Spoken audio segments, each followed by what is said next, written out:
Hello students, आपका निर्माण science classes में स्वागत है। इसमें हम लोग पढ़ेंगे जंतुओं में नियंत्रण और समन्वय।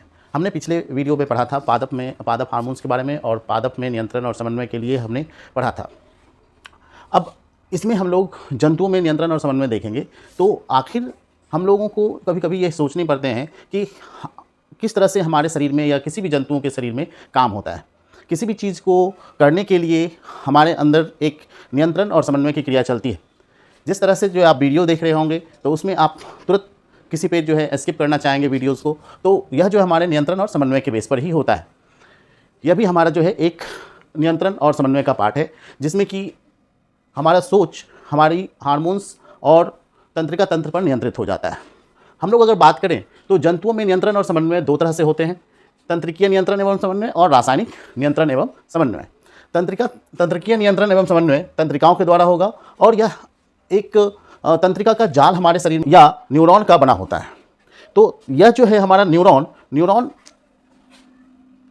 इस तरह का तारकाई संरचना वाला एक स्ट्रक्चर होता है, जिसमें हमारा जो है ये डेंड्राइट्स कहलाता है। इस तरह से जो हम बना रहे हैं ये डेंड्राइट्स है। यह साइटोन है जिसको सेल बॉडी बोलते हैं। साइटोन, ये न्यूक्लियस, ये डेंड्राइट्स, और इसके अंदर जो है एक कणिकाएं होती हैं जिसको हम लोग नीजल ग्रैन्यूल्स कहते हैं, ग्रैन्यूल्स।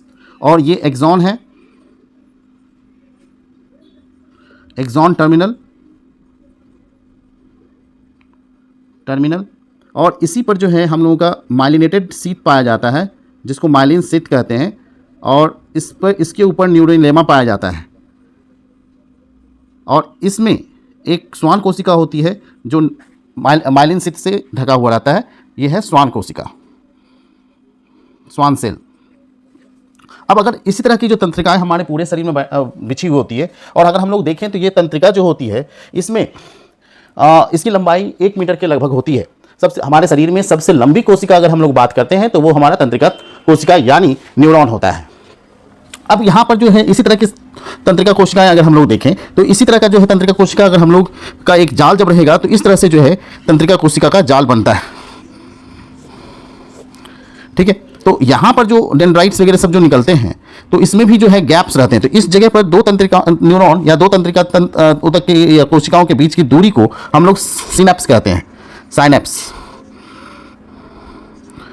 तो ये जो साइनेप्स कहते हैं, तो ये जो है हमारा दोनों गैप, मतलब कहा जाएगा क्वेश्चन अगर आता है कि दो तंत्रिकाओं के बीच के रिक्त स्थान को क्या कहते हैं, तो साइनेप्स कहा जाता है, जहां से यह जो है जो अपनी सूचनाओं को जो है दूसरी तंत्रिकाओं के द्वारा भेजता है। यहां पर जब हम लोग देखें तो डेंड्राइट्स जो होती हैं किसी भी सूचना को एकत्रित करके सेल बॉडी में भेजती है, वहां से एक्सॉन होते हुए एक्सॉन टर्मिनल तक पहुंचता है, और वहां से एक्सॉन टर्मिनल से फिर हमारा जो है दूसरे तंत्रिका तंत्र में पहुंच जाता है डेंड्राइट्स की मदद से, और इस तरह से कार्य चलता जाता है। और एक जिस तरह से केबल बिछा हुआ होता है पूरी सूचनाओं का संचार करने के लिए, उसी तरह से जो है तंत्रिका तंत्र हमारे शरीर में सूचनाओं के प्रसार के लिए बने हुए होते हैं, जो कि एक तंत्रिका तंत्र से दूसरे तंत्रिका तंत्र में जो है सूचनाओं का आदान प्रदान होता रहता है, जो सूचनाओं को एक जगह से दूसरी जगह तक पहुँचाते हैं। और ये बहुत ही फास्ट होता है, इसमें स्लो क्रिया नहीं होती है। अब यहाँ पर अगर हम लोग देखें तो तंत्रिका कोशिकाओं से तंत्रिका ऊतक का निर्माण होता है, और तंत्रिका ऊतक से तंत्रिका तंत्र का निर्माण होता है। तंत्रिका तंत्र जो है पूरे शरीर में संरचना होती है, जो कि हमारा तंत्रिकीय नियंत्रण और समन्वय के लिए कार्य करता है।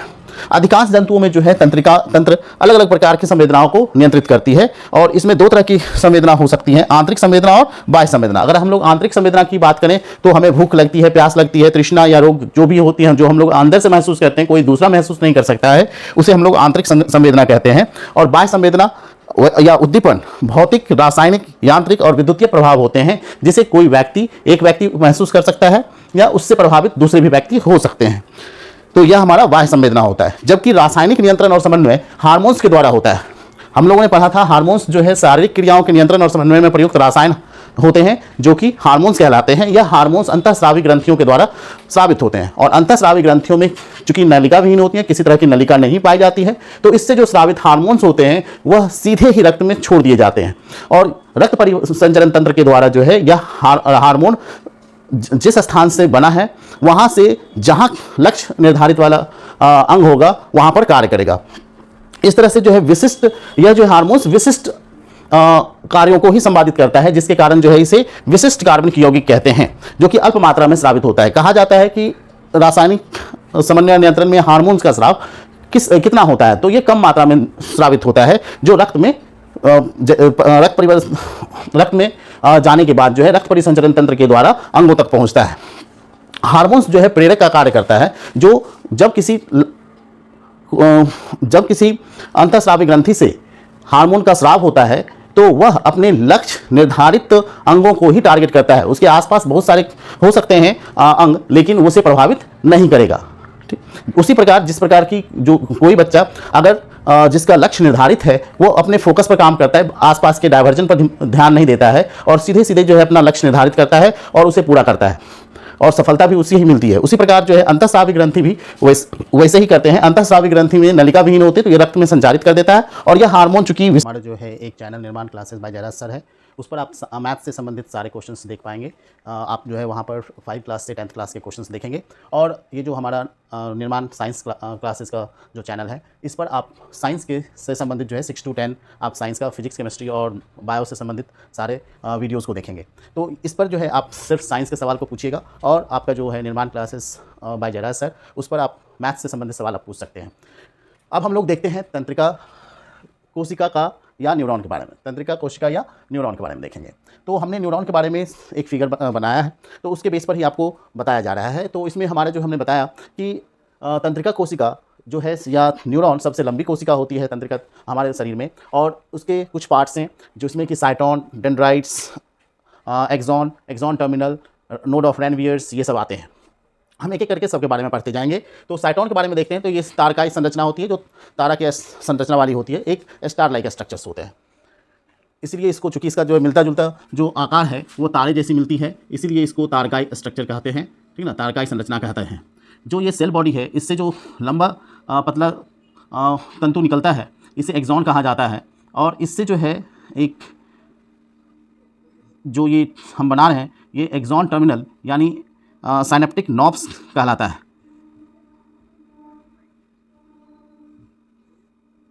ये लीजिए, अब इसमें जो है आपका ये हमारा केंद्रक है। ठीक, और ये जो है, ये जो तारा की संरचना है, यही हमारा जो है कहलाता है साइटोन, जिसमें न्यूक्लियस होंगे। ये न्यूक्लियस हो गया, और ये जो हम बना रहे हैं ये हमारा जो है नीजल ग्रैन्यूल्स कहलाता है। ठीक है, और ये जो है पतली तंतु जो शाखित हो सकती हैं, ये डेंड्राइट्स कहलाता है। ठीक है, तो ये हमारा डेंड्राइट्स है।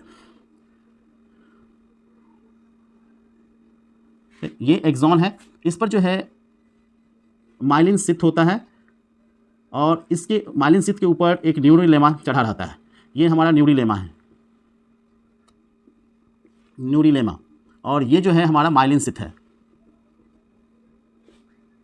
शीथ। और इसके अंदर एक छोटी कोशिका होती है जिसको हम लोग स्वान सेल के नाम से जानते हैं।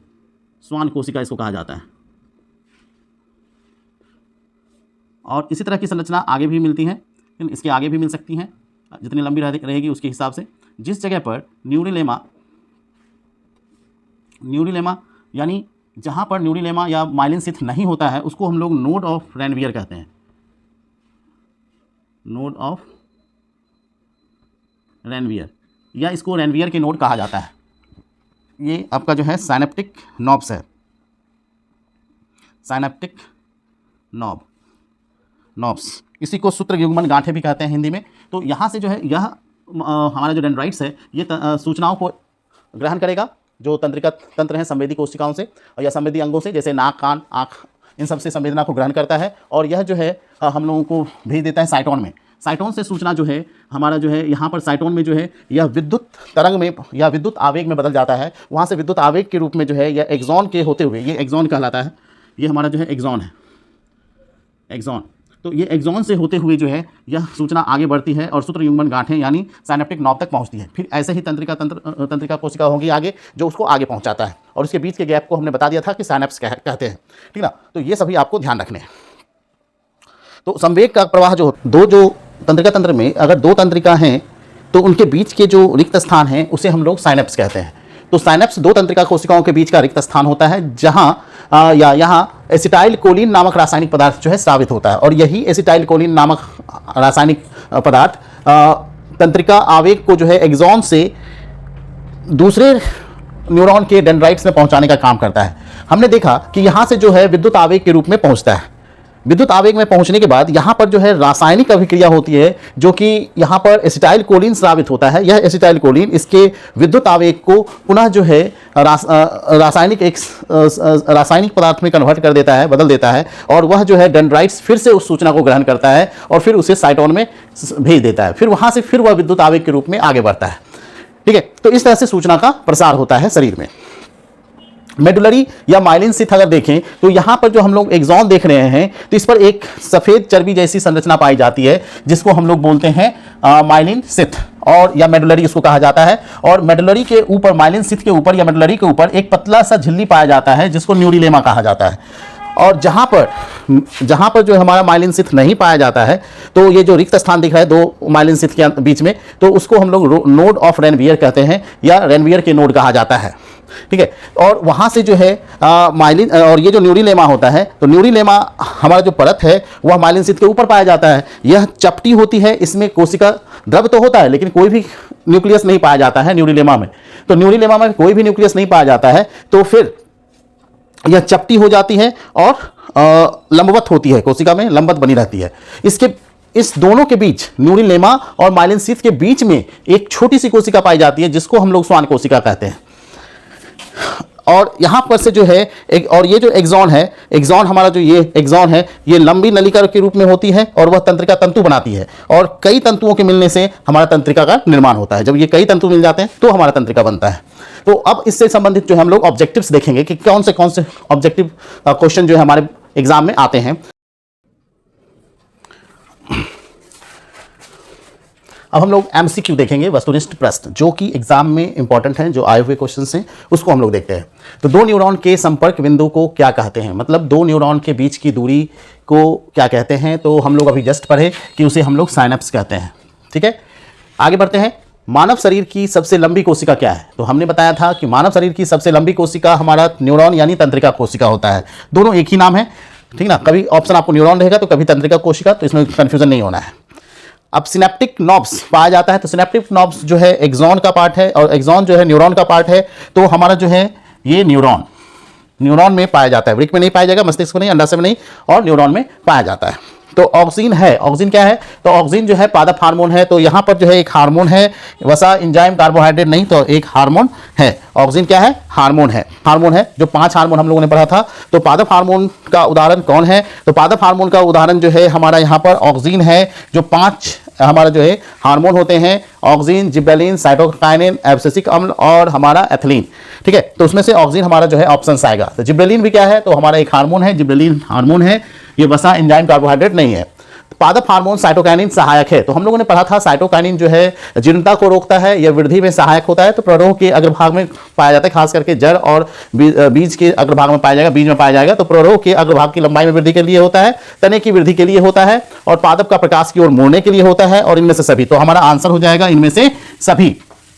ठीक है, तो इसमें से सभी आएंगे ऑप्शंस। क्लियर है? अब जो है कौन सा पादप हार्मोन पत्तियों के मुरझाने के लिए उत्तरदायी होता है? तो हम लोग जो देखें कि ऑक्सिन, जिबरेलिन, साइटोकाइनिन, ये सभी जो है पौधों की वृद्धि में सहायक होते हैं, जबकि हमारा जो है एब्सिसिक अम्ल जो है यह हार्मोन मुरझाने के लिए उत्तरदायी होता है। तो एब्सिसिक अम्ल इसका एग्जाम्पल होगा। आप अपने ऑब्जेक्टिव से मिला लीजिए कि आप कितने सही कर पा रहे हैं। ठीक है, क्लियर।